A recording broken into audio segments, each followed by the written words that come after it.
the CRADLE trial is really a first of its kind in rheumatology, in which a drug was actually studied systematically in women taking it during lactation.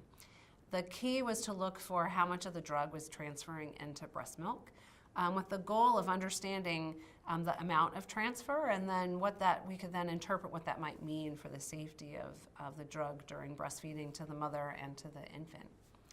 So CRADLE was set up in order to enroll a group of women who were taking certolizumab already for whatever reason their doctor thought was appropriate when it came time to breastfeed. Women had to be on their drug for at least 3 shots so that they had enough in their system that we knew we would be measuring some if it was there. And then they provided milk samples after an injection. We actually had a nurse go to their home and get the samples every other day for a 2-week period of time, so that we really had a nice sampling of each woman's milk, and we knew that we weren't missing anything. So we did that on a collection of women, and we were able to then analyze the results.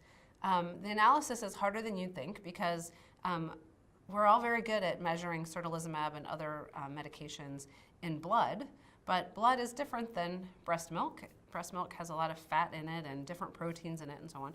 So they had to actually make a special assay to measure the certolizumab in the breast milk. And because the health of the infant is so important, they really wanted that assay to be very specific and to really identify any of the drug in the system. We couldn't just sort of have a ballpark knowledge about how much was there. We really wanted to know very specific. So they really made a unique assay just for this study. So they ran the analysis, and what they found was that there was very minimal transfer. There was a collection of women who appeared to have no transfer that they could measure whatsoever throughout the 2-week period of sampling. That was actually about 1/3 of the women. There was a small number of women who actually had a tiny little amount throughout the entire 2-week period in their milk.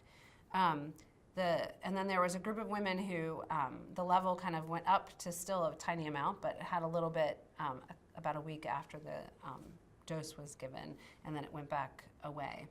So we then did a lot of math to figure out how much was a little that was in the breast milk. And we compared that to the amount of drug that would be circulating in a woman's blood.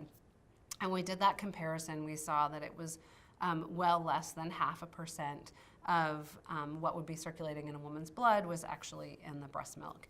So we felt, and lactation experts felt, that that was such a low dose, such a low level, that it would not have any kind of negative impact on any infants.